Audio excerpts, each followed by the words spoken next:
Verset 1. Ascension d'Élie, début d'Élysée. Verset 1 à 18 L'enlèvement d'Élie. Ce verset est comme le titre du récit suivant. Le tourbillon. L'article signifie peut-être simplement le tourbillon que Dieu employa dans ce cas, ou bien il désigne le tourbillon en général, dans le sens de un tourbillon.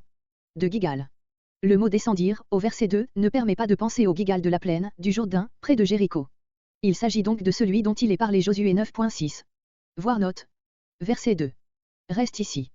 Élie désire être seul, soit par besoin de recueillement, soit par humilité. Bethel. Le culte du veau d'or dans ce lieu n'avait pas empêché la présence d'une école de prophètes. Aussi vrai que plus Élie désire se soustraire à la vue des hommes, plus Élisée sent le besoin de s'attacher à lui. Verset 3. Les fils des prophètes. Voir 1 Samuel 10.5, note. Comment connaissait-il ce qui allait se passer? Une révélation accordée à l'un d'eux, aussi bien qu'à Élisée, les en avait sans doute avertis. Comprenant toute la grandeur de cet événement, il n'en parle que sous le sceau du mystère. Cette course d'Élie était son dernier adieu à ses fils spirituels, parmi lesquels Élisée était comme l'aîné.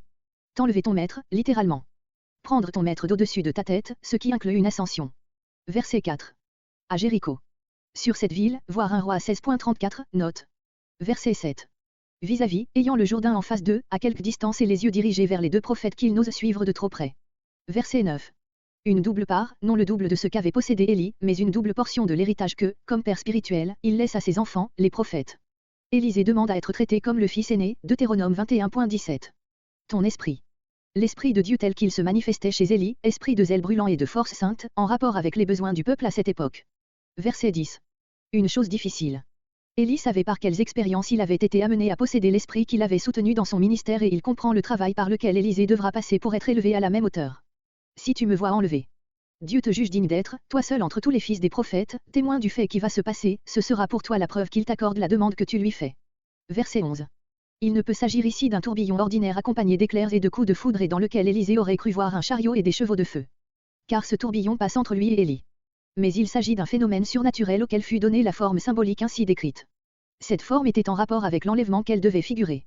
Vers le ciel comme symbole visible de la sphère de vie supérieure dans laquelle Élie est élevé sans avoir passé par la mort.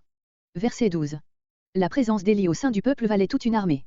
Les déchira, signe de deuil ordinaire en Israël, mais cela signifie en même temps la substitution à l'ancien vêtement du vêtement qui figure la charge nouvelle à laquelle il est appelé. Verset 14. La charge d'Élie lui est transmise, il veut expérimenter aussitôt si elle est accompagnée du même pouvoir qui a donné efficacité au ministère de son maître. Où est l'Éternel? S'il est ici avec moi, qu'il fasse pour moi ce qu'il a fait pour Élie. Oui, lui-même. Il nous le faut ici, lui-même, lui vivant, lui qui reste après qu'Élie nous a quittés. Verset 15. Ils le reconnaissent comme leur directeur futur. Verset 16. Ils pensent bien que l'esprit d'Élie a été enlevé dans le séjour divin, mais ils craignent que son corps ne soit retombé sur la terre et veulent l'ensevelir. Élisée voit là une atteinte à la grandeur du miracle dont Dieu a honoré Élie. Sur la lettre adressée par Élie à Joram de Jude, fils de Jasaphat, d'après 2 Chroniques 21.12 et suivant, voir à ce passage. L'auteur de l'Ecclésiastique, 48.1, a dit d'Élie que ce prophète parut comme un feu et que sa parole brûlait comme une flamme. Une telle apparition était appelée par l'état du peuple qui menaçait de se confondre entièrement avec les nations idolâtres qui l'entouraient. Il s'agissait de relever la muraille du monothéisme et de la loi mosaïque qui tombait en ruine dans le royaume du Nord. Si nous tenons compte de cette situation critique, les interventions divines extraordinaires qui ont signalé le ministère d'Élie nous paraîtront naturelles, nécessaires même, aussi bien que celles qui ont caractérisé celui de Moïse, dont Élie a maintenu et sauvé l'œuvre. Son enlèvement final a répondu à cette vie passée dans le commerce de Dieu et résumé dans ces mots, l'Éternel devant lequel je me tiens. Élie est en quelque sorte l'Hénoch de l'ère théocratique et son enlèvement, le lien entre celui d'Hénoch et l'ascension de Jésus-Christ. Verset 19. Versets 19 à 22 Les eaux assainies. Le séjour de la ville est bon. Située dans la profonde dépression du Goër, Jéricho, la ville des palmiers, Deutéronome 34.3, jouissait d'un climat tropical et Joseph appelle la contrée environnante un pays divin.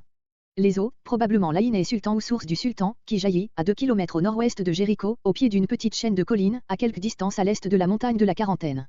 Les chrétiens aiment à appeler cette source la fontaine d'Élysée. Elle sort de terre avec une température de 23 degrés centigrades. C'est à elle qu'était due pour une bonne part la fertilité du pays, mais on peut conclure des paroles du prophète au verset 21 qu'elle avait cependant des propriétés fâcheuses et qu'en particulier elle provoquait des avortements. Verset 20. Une écuelle neuve et par la digne de l'usage saint qui allait en être fait. Du sel. Ce sel n'est pas le moyen de l'assainissement des eaux, puisqu'elles furent changées d'une manière permanente, mais le symbole de l'action divine qui opéra cette purification. Verset 21. Le prophète donne gloire à Dieu, le narrateur, verset 22, relève la part du prophète dans ce miracle. Verset 23. Versets 23 à 25 Les jeunes gens de Bethel. De jeunes garçons. Même expression que 1 Roi 3.7, ce sont des jeunes gens déjà en âge de responsabilité. Monte, allusion non à l'ascension d'Élie, mais à la montée qui conduisait à Bethel et dont parle le commencement du verset. Chauve. Nous ne savons par quelle raison Élisée était atteint de calvitie, car il était encore jeune, puisqu'il vécut environ 60 ans après cet événement. Mais ce défaut paraît avoir été un déshonneur, comme une belle et abondante chevelure était un honneur. Bethel était le centre du culte du veau d'or et de l'hostilité contre le service et les prophètes de l'Éternel. Retenu par l'autorité d'Élie, cette opposition se déchaîne contre Élisée, qui n'avait pas encore fait ses preuves. Verset 24. Et Lévi constata leur âge. Au nom de l'Éternel, ce n'était pas une vengeance personnelle. 2 ours. Voir sur la redoutable colère de ces animaux. Proverbe 17.12, Osée 13.8, Daniel 7.5. Déchirèrent et non dévorèrent. Verset 25. Carmel, dans la solitude, pour se fortifier en Dieu, à Samarie, où, comme théâtre de son activité, il avait son domicile, 2 Rois 6.32. Les miracles de bénédiction et de malédiction qui viennent d'être rapportés, furent la légitimation du ministère d'Élisée, comme continuation de celui d'Élie, soit aux yeux des prophètes, soit aux yeux du peuple.